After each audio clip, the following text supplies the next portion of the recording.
Second ഹാഫിൽ വരുന്നൊരു സീനായിരുന്നു. അപ്പം എനിക്ക് ഒരുപാട് ടെൻഷൻ ഉണ്ടായിരുന്നു ഇത് എങ്ങനെ വരും. കാരണം ഞാൻ എഴുതുമ്പോഴും ഭയങ്കര എഫേർട്ട് എടുത്ത് എഴുതിയൊരു സീനായിരുന്നു. എല്ലാവർക്കും അറിയുന്നുണ്ട്. പക്ഷേ ഈ സീൻ ഷൂട്ട് ചെയ്യുന്ന ദിവസത്തേക്ക് എല്ലാവരും നോക്കിയിരിക്കുകയായിരുന്നു. അപ്പോൾ സീൻ എന്താണെന്ന് ഒഫീഷ്യലി പറയാൻ പറ്റില്ലല്ലോ. ജസ്റ്റ് ഷൂട്ട് ചെയ്ത് കഴിഞ്ഞ് ഞാൻ കട്ട് പറഞ്ഞു. അപ്പം ആസ് എ ഡയറക്ടർ എനിക്ക് വല്ലാതെ ഇത് അപ്രീഷിയേറ്റ് ചെയ്യണമെന്നുണ്ട്. പക്ഷെ സെറ്റ് ഫുൾ സൈലൻസ് ആണ്. എനിക്കൊരു ക്ലാപ്പ് അടിക്കാൻ പോലും അവിടെ ആ ഒരു സൈലൻസ് ബ്രേക്ക് ചെയ്യരുത് എന്നുള്ള ഒരു ഫീലായിരുന്നു. പക്ഷെ എല്ലാവരുടെ മുഖത്തും ആ ഒരു നമ്മളൊരു ഭയങ്കര സാറ്റിസ്ഫൈഡ് ആയിട്ടുള്ള ഒരു മൊമെന്റ് ഉണ്ടാവില്ല. അത് എല്ലാവരുടെയും ആസ് എ ഡയറക്ടർ എൻ്റെ മാത്രമല്ല, റൂലുള്ള എല്ലാവരുടെയും ലിറ്ററലി നമ്മൾ സ്പീച്ച്ലെസ് ആയിരുന്നു. ഇപ്പോഴും കഴിഞ്ഞ ദിവസം കൂടെ നമ്മുടെ ഒരു ക്രൂ മെമ്പർ എന്നെ വിളിച്ചപ്പോൾ പറഞ്ഞു എനിക്കത് കാണണം, അന്നത്തെ ആ ഒരു ഇത് റിലീവ് ചെയ്യണം എന്നൊക്കെ ഇങ്ങനെ പറഞ്ഞു.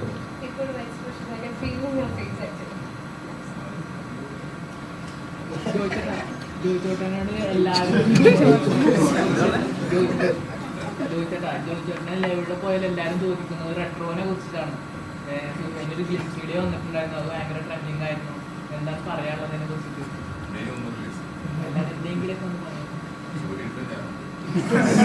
സുരാജിന്റെ കൂടെ രണ്ടാമത്തെ പടത്തിലാണ്. മെയ് 1 റിലീസ് വരും. വലിയ സിനിമയാണ്, അടിപൊളിയായിരിക്കും. എൻ്റെ ഡബിങ് എല്ലാം കഴിഞ്ഞു. സൂര്യയുടെ കമ്പാക്ക് ഇതിലേക്ക് എൻ്റെ കയ്യിലല്ല അതല്ല ആ സിനിമ കുറച്ച് എനിക്കൊന്നും പുറത്ത് പറയാൻ പാടില്ല. അവരുടെ എഗ്രിമെന്റിൽ തന്നെ ഒന്നും പറയരുതെന്ന് ഇവരുടെയൊക്കെ ഈ വലിയ സിനിമകളിലൊക്കെ എഴുതി ഒപ്പിടിയിരിക്കും. അങ്ങനൊരു കാര്യം കൂടി ഉണ്ട്, ഒന്നും പറയരുത്. കാരണം അവർ ഒഫീഷ്യലായിട്ട് അവരുടെ പേജിലൂടെ പറയാൻ പാടുള്ളൂ. ഞാൻ ഇതിലാണ് ഈ 1 റിലീസിനോട് പറഞ്ഞു അതാണ്. പക്ഷെ ആ സിനിമയെ കുറിച്ചിട്ടുള്ള എക്സൈറ്റ്മെന്റ് ഉണ്ടെങ്കിൽ നിങ്ങളെ ഹാപ്പി ആക്കുന്ന സിനിമയായിരിക്കും അത്. കാർത്തിക് സുബ്രാജിന്റെ സിനിമ സൂര്യ സാറിന് ഇഷ്ടമാണെങ്കിൽ അങ്ങനെയൊക്കെ ഇഷ്ടപ്പെടുന്നവർക്കൊക്കെ എല്ലാവർക്കും ഇഷ്ടപ്പെടുന്ന പടമായിരിക്കും, നല്ല പടമായിരിക്കും. എല്ലാം കഴിഞ്ഞു. ജൂൺ 5 അല്ലേ അത് തന്നെ സെയിം എഗ്രിമെന്റാ. കമ്പനിക്കാരാന്നുള്ളൂ.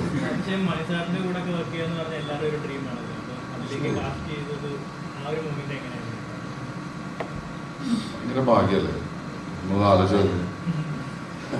അതൊക്കെ എനിക്ക് കിട്ടിയത് എൻ്റെ ജീവിതത്തിലെ വലിയ ഭാഗ്യം.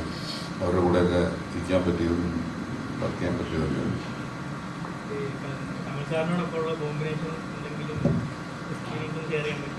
ആ സീൻ പറയണം.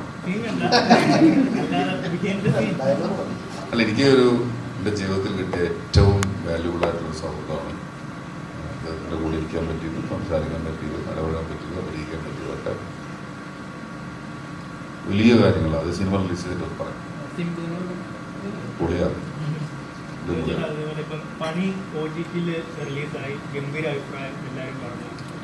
എനിക്ക് എന്നുവെച്ചാൽ ഞാനിരിക്കുന്നത് നാരായണീൻ്റെ മക്കളുടെ കൂടെയാണ്. അപ്പോൾ എനിക്ക് സത്യം പറഞ്ഞാൽ ഈ സിനിമയെ കുറിച്ച് തന്നെ സംസാരിക്കും. കാരണം അല്ലെങ്കിൽ ഞാൻ ഇവരെല്ലാവരും അതിനു വേണ്ടി വന്നതുകൊണ്ട് നമുക്ക് ചോദിച്ചു എന്താ ചോദിക്കാൻ പോയി പണി പണി ഇറങ്ങിയപ്പോൾ ഒരു നിരൂപകൻ ഈ പറയുന്ന പോലെ അതിലൊരു പർട്ടിക്കുലർ സീനിനെ മാത്രം എടുത്തു വെച്ചു. സംശയമില്ല, ഒരു ആർട്ടിസ്റ്റ് എന്നുള്ള രീതിയിൽ, ഒരു കലാകാരൻ എന്നുള്ള രീതിയിൽ എനിക്ക് ഉറപ്പായിട്ടും പറയാൻ പറ്റും.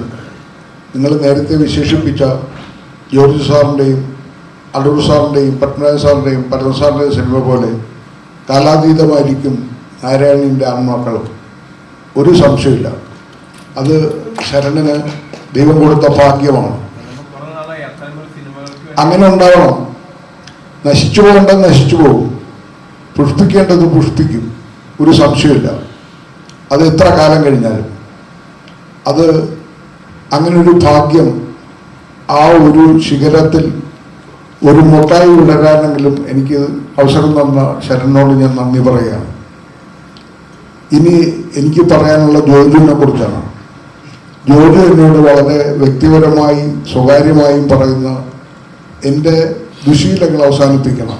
പക്ഷെ എനിക്ക് സ്നേഹം തോന്നിയ ഒറ്റ വാക്കേ ഉള്ളൂ, നിങ്ങളുടെ രാഷ്ട്രീയം ഉപേക്ഷിക്കരുത്. അത് ഞാൻ ഉപേക്ഷിക്കില്ല. ഞാൻ എൻ്റെ ദുശീലം ഉപേക്ഷിക്കാൻ തയ്യാറാണ്, പക്ഷേ എൻ്റെ രാഷ്ട്രീയം ഉപേക്ഷിക്കാൻ ഞാൻ തയ്യാറല്ല. അതെൻ്റെ പ്രിയ സുഹൃത്ത് എന്നോട് പറയുന്ന അവൻ്റെ ധൈര്യമാണ് എനിക്ക് തരുന്ന. എൻ്റെ കൂടെ വർക്ക് ചെയ്യുന്ന പലരും പറയും എൻ്റെ രാഷ്ട്രീയം ഉപേക്ഷിച്ചോളൂ. എന്തിനാണ് ഞാൻ എൻ്റെ രാഷ്ട്രീയം ഉപേക്ഷിക്കേണ്ടത്?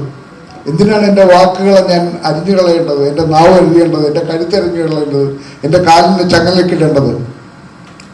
അങ്ങനെ ഇടേണ്ടതല്ല. അങ്ങനെ ഇട്ട് കഴിഞ്ഞാൽ കലാകാരൻ ഷർബോഡിയാണ്.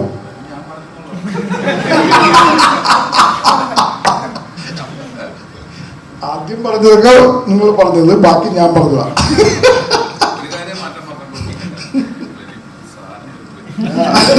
അല്ല, എനിക്കറിയാം ഇത് വിൽക്കാനിരിക്കുന്നതാണെന്ന്. എനിക്ക് ദുശീലമുണ്ട്. ആർക്കാണ് ഇല്ലാത്തെന്ന് പറ.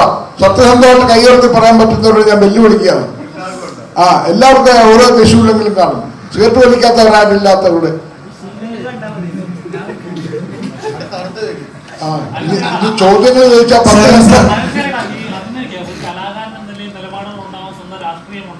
പക്ഷേ ആ രാഷ്ട്രീയം നമ്മൾ പിടിച്ചു നിൽക്കുന്ന സമയത്ത് ഒരുപാട് എതിർപ്പുകൾ ഉണ്ടാവുന്നു.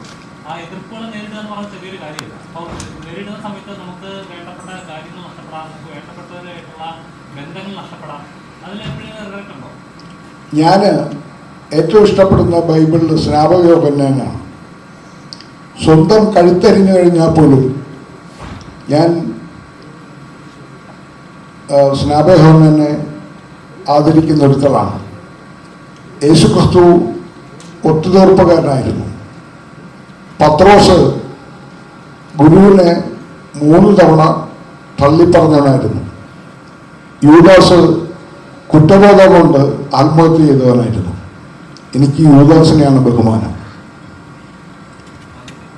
പിന്നിൽ നിന്ന് കുത്തുന്ന മിത്രത്തെ അല്ല, മുന്നിൽ നിന്ന് ആക്രമിക്കുന്ന ശത്രുവിനാണ് എനിക്കിഷ്ടം. ഇത്രയും എനിക്ക് പറയാനുള്ളൂ. അതാണ് നാരായണൻ്റെ 3 ആൺമക്കളും പറയുന്നത്. പിന്നിൽ നിന്ന് ആക്രമിക്കുന്ന ശത്രുവിനെയല്ല, പിന്നിൽ നിന്ന് ആക്രമിക്കുന്ന മിത്രത്തെ അല്ല, മുന്നിൽ നിന്ന് ആക്രമിക്കുന്ന ശത്രുവിനാണ് എനിക്കിഷ്ടം. ഒരുപാടുണ്ട്, സംശയമില്ലല്ലോ. നിങ്ങളുടെ അപ്പുറം ഇരിക്കുന്നവർ എത്ര ശത്രുക്കളും മിത്രങ്ങളുണ്ടെന്ന് നിങ്ങൾക്കറിയാവോ?